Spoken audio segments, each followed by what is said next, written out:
What's up, guys? I literally just woke up and today we're working on the car like immediately. This is something I've been really ignoring, but I really need to get it done today because I have free time right now and I never have free time to do stuff. So basically we need to work on these brakes. So these drum brakes are totally worn out and they're making a lot of noise on the road now. This side not so much, but the other side is really bad. We are actually converting them to disc brakes. If you remember, I got these from a junkyard a long time ago, and I actually attempted to put these on like months ago, but I failed because I couldn't get these brake lines to connect. Well, basically, I couldn't get those brake lines to disconnect because they're so rusty. But yeah, this is the line that we need to take off. That's really bugging me. We're gonna try a few techniques today. First, we gotta take these rims off.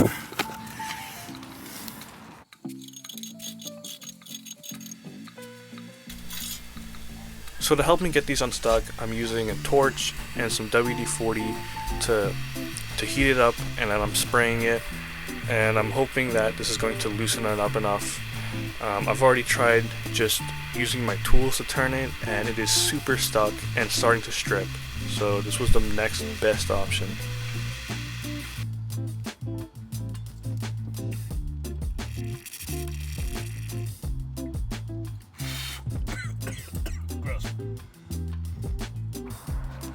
Okay, quick update where we're at.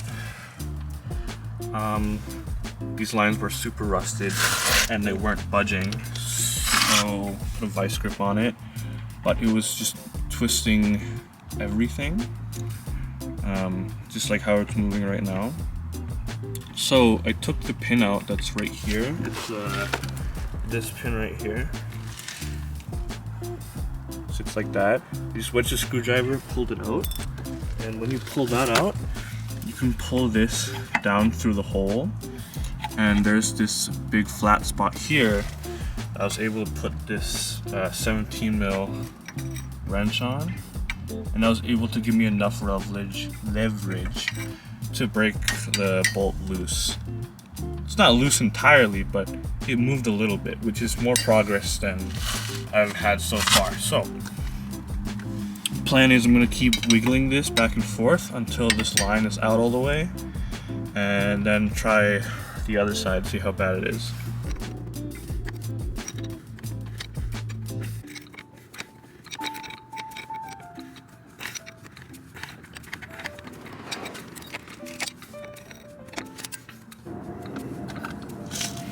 It's almost out now. Very, very close.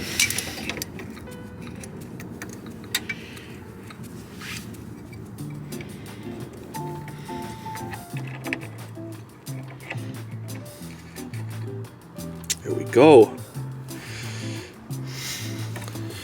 That fitting is pretty messed up on one face, or two faces out of 6, I guess, but it should still be fine to use.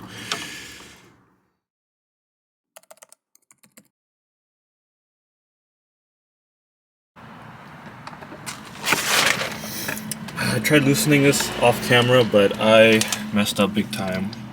The line snapped. I just shoved this piece of wood in there, trying to stop it. The leaking. It's still leaking, but a bit slowlier. This is really bad.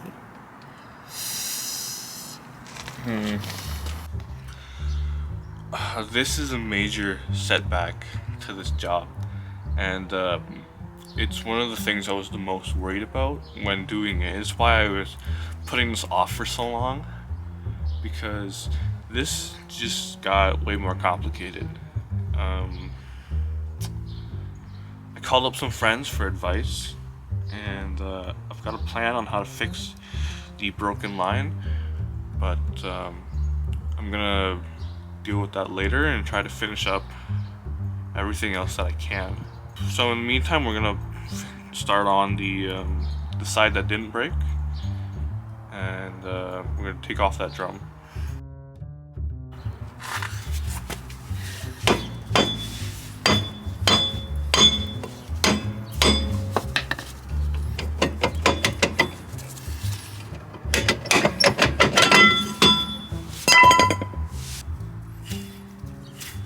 I'm not sure if this is a sign this is bad, but this doesn't spin very well.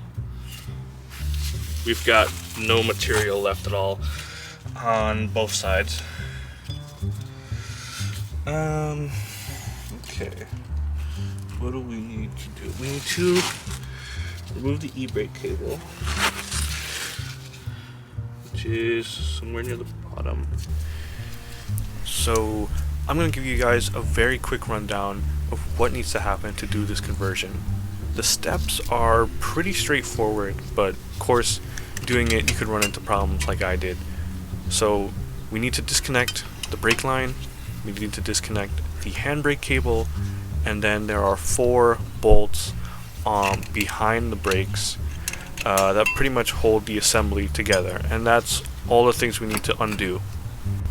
The handbrake cable is the next thing we're going to take off. It's located just on the bottom of the drum brakes, and it's in a similar spot on the disc brakes as well. Basically, the disc brakes have a smaller drum brake behind the disc. It's pretty important that you take a picture of that while it's fully assembled so that you can reference to it when you're putting it back on later, especially how the handbrake cable hooks up as well. I'm going to do my best to show it in this video, but still it's better to have a reference yourself. Okay, so I got this side loose. I can just take this out, and here's the e-brake cable. The way I got this spring loose, basically on this side, you can see it, there's that thing in the middle.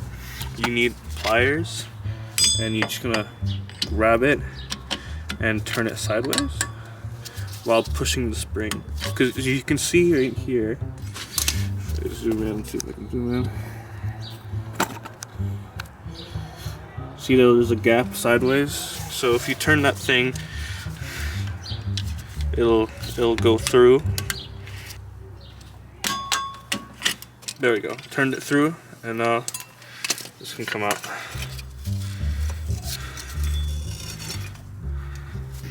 Okay, now to take this cable off, we gotta push this spring thing back, and then what? This should slide out, kind of. Yeah. So on the back of this, there's 4 bolts. I think they're 12 mils. And yeah, we gotta take those off.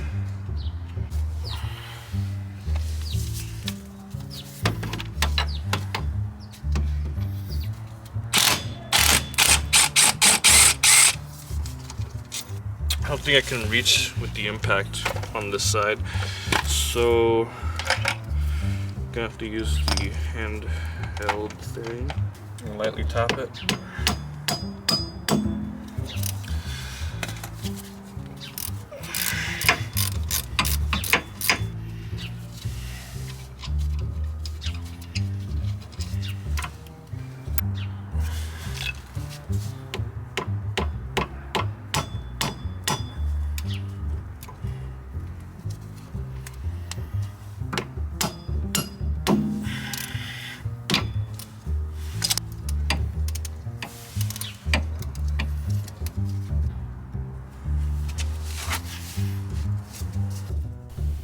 As you can see, we've run into another problem because of course we're gonna run into more problems.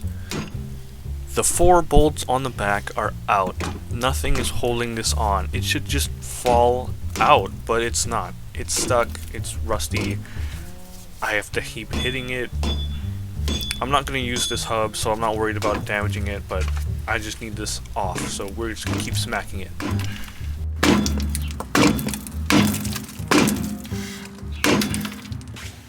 It's the next morning. It's way colder today, which sucks. It's like -10, and yesterday was +10, so it was actually nice to work outside. But anyways, really gotta finish this because I need this car on the road. We got this thing off. Here it is. Usually you just hammer these things off, but this was so rusted on there. You can see it's very corroded. I used this method where you put a bolt through the stud hole, and you just tighten it down, and it presses through It actually went through the dust shield, and then it pressed against right here and right here. That's the only way I got this thing off. Also, this hub and the dust shield are actually separate pieces. This is where they touch right here, but they are also rusted together. And I'm not gonna reuse this, so it doesn't bother me. But we're gonna clean this up now and throw on the other thing.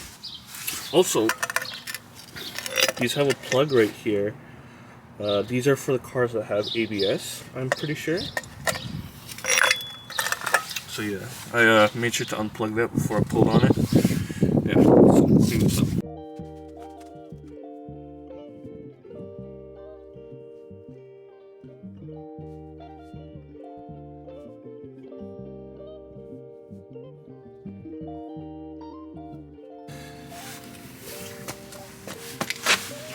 So these are the bolts you need.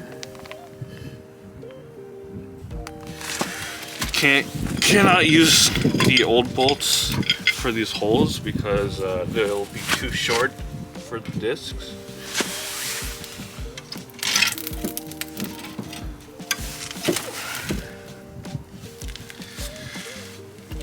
Shit! Oh my god. Okay. I should thread in at least 2 bolts before letting go.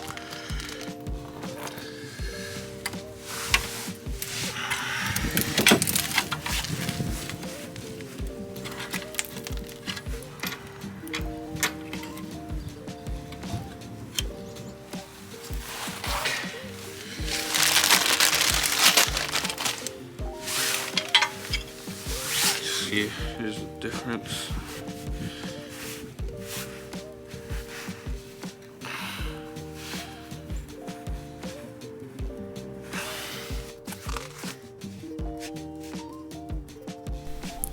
I was really bummed out that the brake line broke, but I'm pretty happy with the progress of the rest of the install. Very quickly I took care of the other side. It was just as stuck as the first side, and I had to use the same method where I put a bolt through the stud hole to get it to release from the plate. Now I've got the new assembly on and I'm bolting it down. At this point you could say we're done the bulk of the install.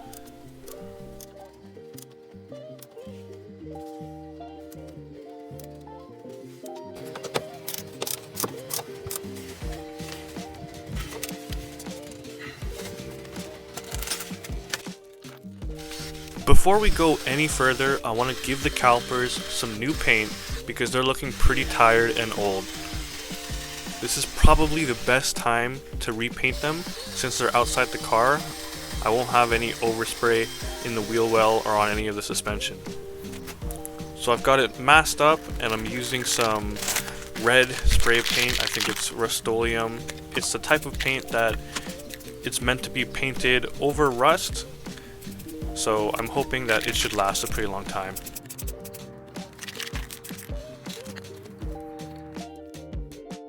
Now I know you're probably thinking, how the heck am I going to fix that broken brake line? And this is pretty much what I came up with.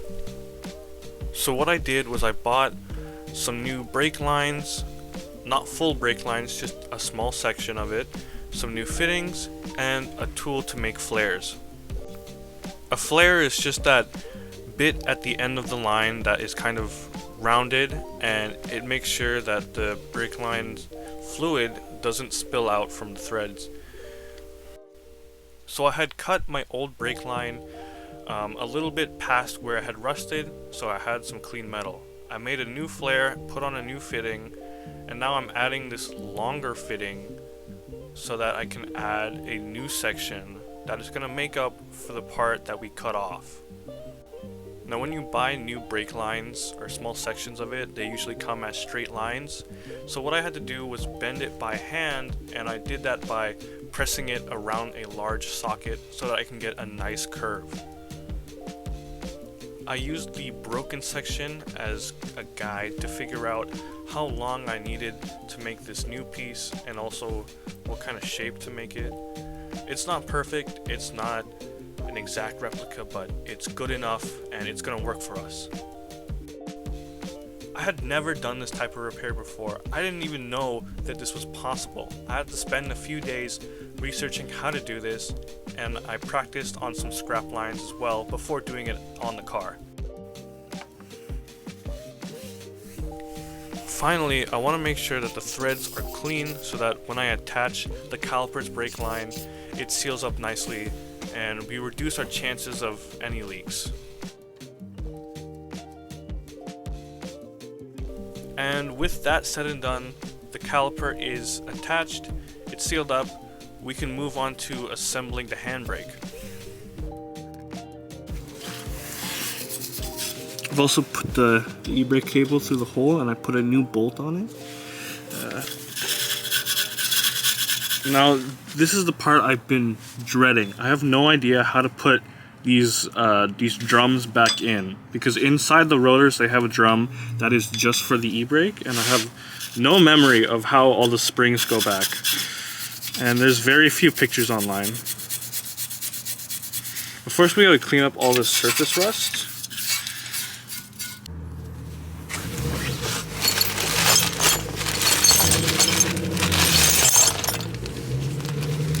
So these are all the pieces that I have that I know go in there.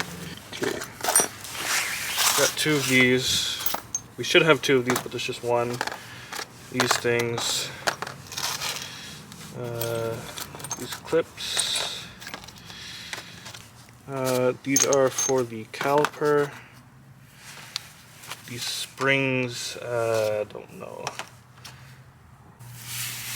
Okay, so I found a diagram online, and I think this is for the e-brake cable, and I think this is for this side. This is the driver's side. Yeah, so the cable, it's gonna go on the back here, and you need to make sure this pin is sticking away from the car. So let's just put this on the cable. Okay, easy enough. Also, I'm going to put some anti-seize on all of the contact points before we go any further. All the contact points like raise out away from the shield, and they're very worn. That's how you can tell.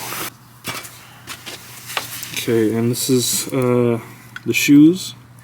I think they're okay, condition-wise. I don't know. These springs, I never took them off, so I know they're in the right place. Yeah, so this e-brake thing, this little thing has to go through this hole.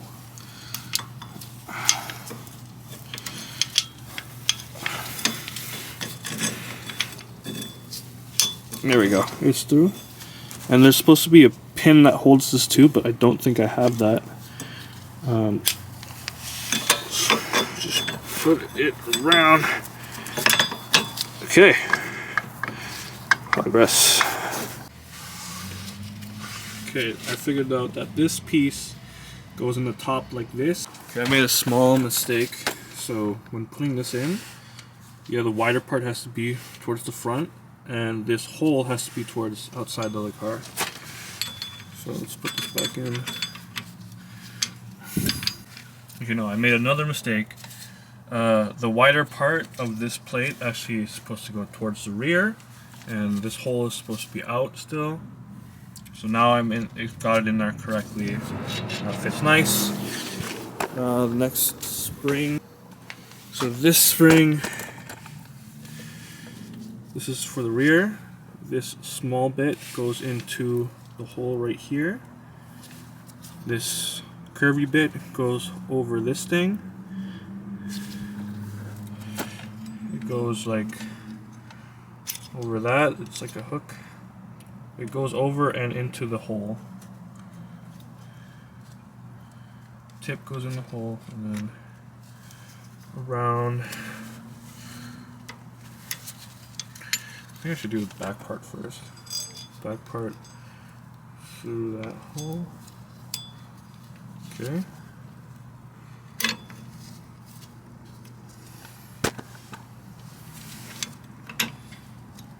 Need pliers.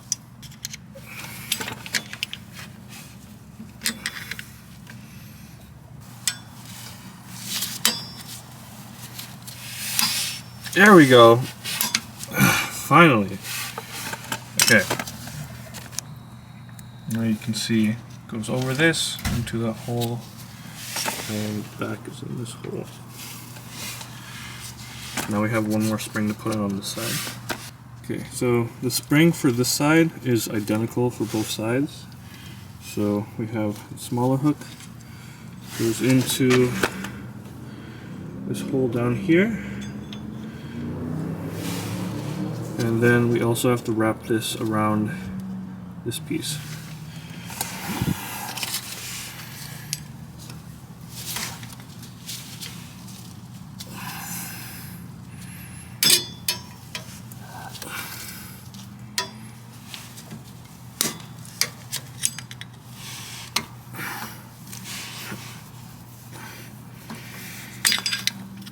I've almost got it.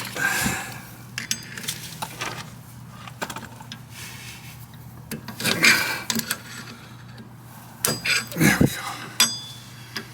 Okay. Looks like we got everything together, all the springs. Now there's like two holdy thingies that go on the sides.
Okay, now that this side is done, and I know how to do it now, we can do this side very quickly.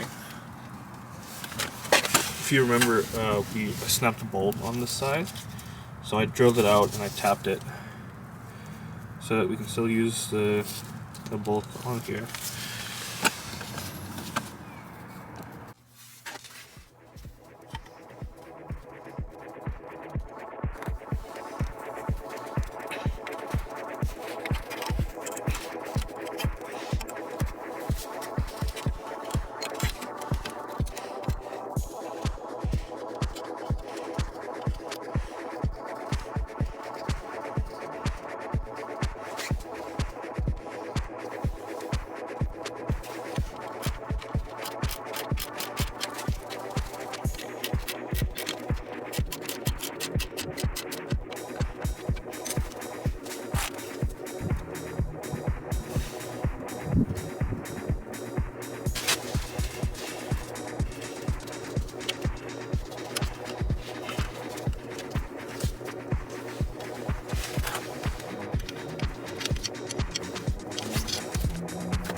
I had this originally, but I lost it. No, it slides in there.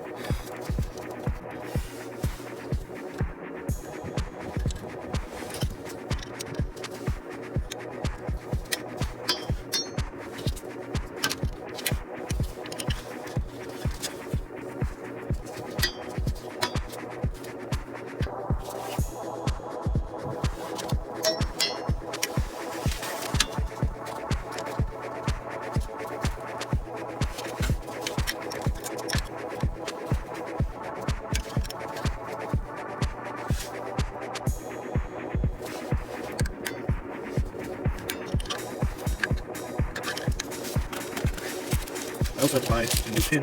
Your pin. Here's a pin. These are what hold these brakes to the thing. And I lost one, and from Toyota, this is $12, so don't lose these.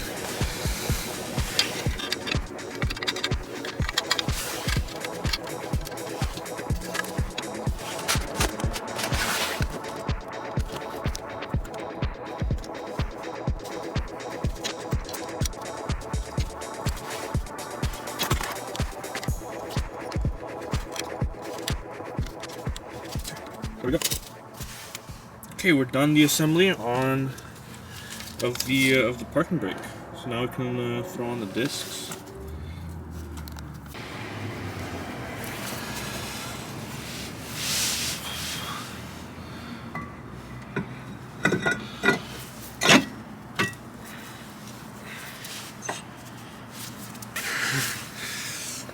So it looks like we're finally done with this install.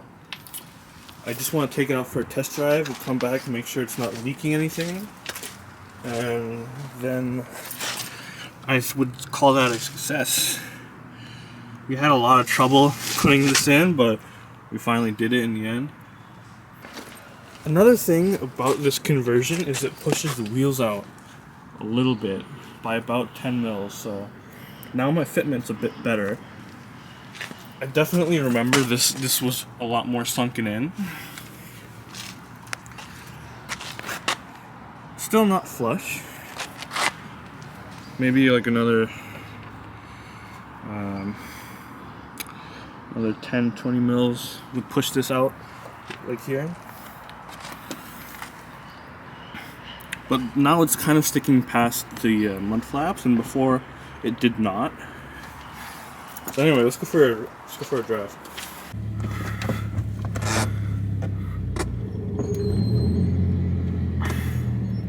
It's squeaking kind of a bit. I would definitely expected that. It's probably gonna squeak for a while.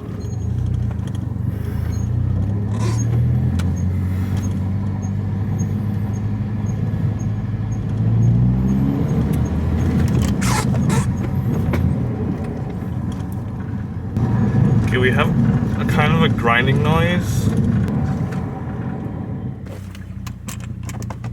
I mean, the brakes still work. They work well. The pedal feels the same as before.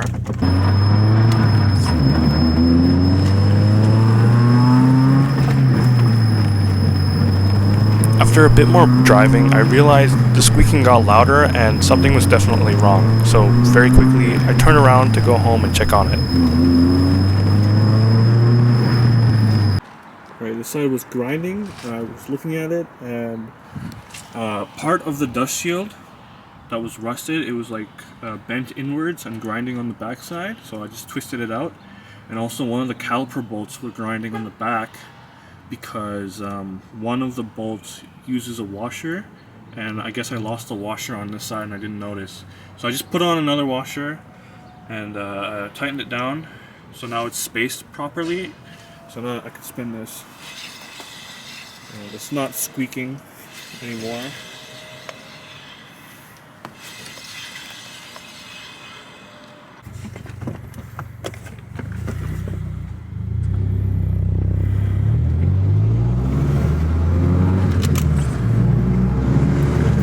So immediately it feels better. There's not a constant squeaky noise, so that's good.